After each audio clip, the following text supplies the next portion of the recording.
purpose of those exercises and operations are to enable the combined defense of the Republic of Korea.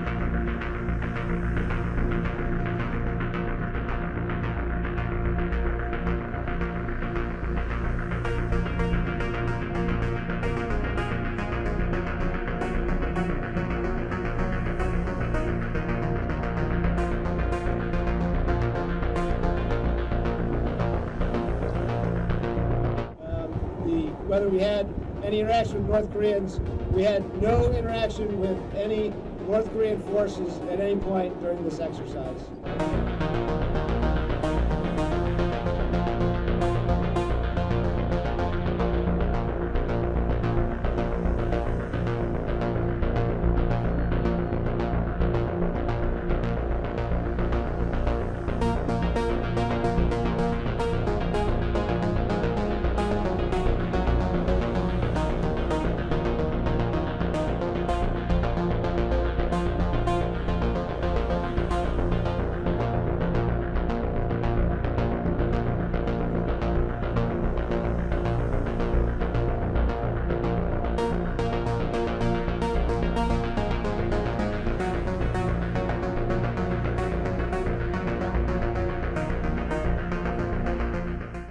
They call this the demilitarized zone.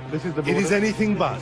Every day, these North Korean troops stare down their American and South Korean counterparts. Both sides today on a hair trigger. That is the border between North and South. This side, socialism. There is where the capitalist world begins. And we're not allowed to stay here for very long. North Korea's Vice Foreign Minister tells NBC News, quote, President Trump's rhetoric is taking them to the brink of war. And our exchange with a North Korean lieutenant colonel reveals why the two sides, so close at this border, are so far apart. What do you think of President Trump?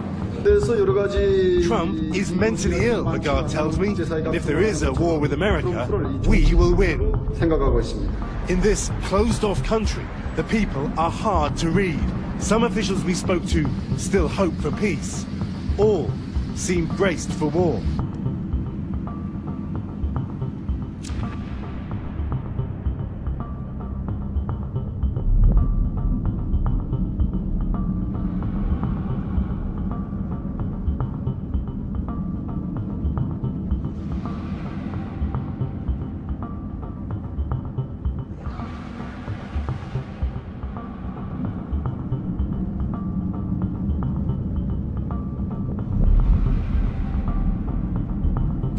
And a new survey shows a majority of Americans view North Korea as the most immediate security threats to the United States. According to the latest poll from the NBC News and SurveyMonkey, 54% of all Americans cited North Korea as the greatest threat to their country, followed by the Islamic State group at 28%. Most Americans desired a diplomatic solution rather than the use of military force, with around two-thirds of the respondents favoring diplomacy. The majority were also unhappy with Washington's approach, with 56% saying they disapprove the way President Trump was handling North Korea.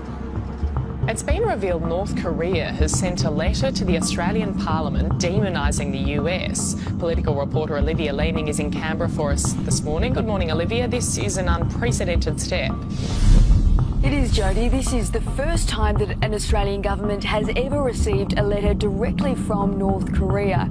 And it's understood from Fairfax Papers this morning that this letter was sent to Foreign Minister Julie Bishop from North Korea's Foreign Affairs Committee, and that it was sent via our embassy in Jakarta. And the letter urges Australia to turn away from the United States. It lashes out at Donald Trump, saying he's trying to drive the world to nuclear disaster, and that it would be a big miscalculation to think that Trump could bring North Korea to its knees through a nuclear war threat.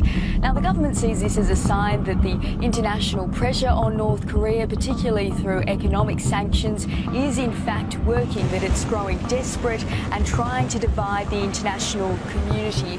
And some experts say that it's effectively an invitation to send an international delegation, that it's an offer there. But this letter was sent before Julie Bishop visited South Korea Korea earlier this month, and we know that infuriated the North. It went on to say that if Australia continues to align with South Korea and the US, that we won't be able to avoid disaster. Jodie? Very interesting. Okay, thanks, Olivia.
Staying with that story of President Trump's Asia trip, his 5-country visit could mark the peak of tensions that have been building up for months between the United States and North Korea.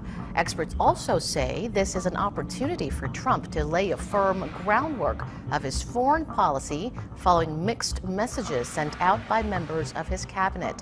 Yoo Jun-hee reports.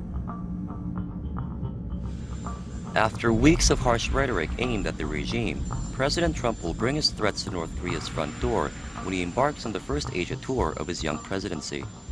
More importantly, observers are hoping his trip will clear up some of the uncertainties surrounding his administration's approach to Pyongyang's nuclear and missile programs.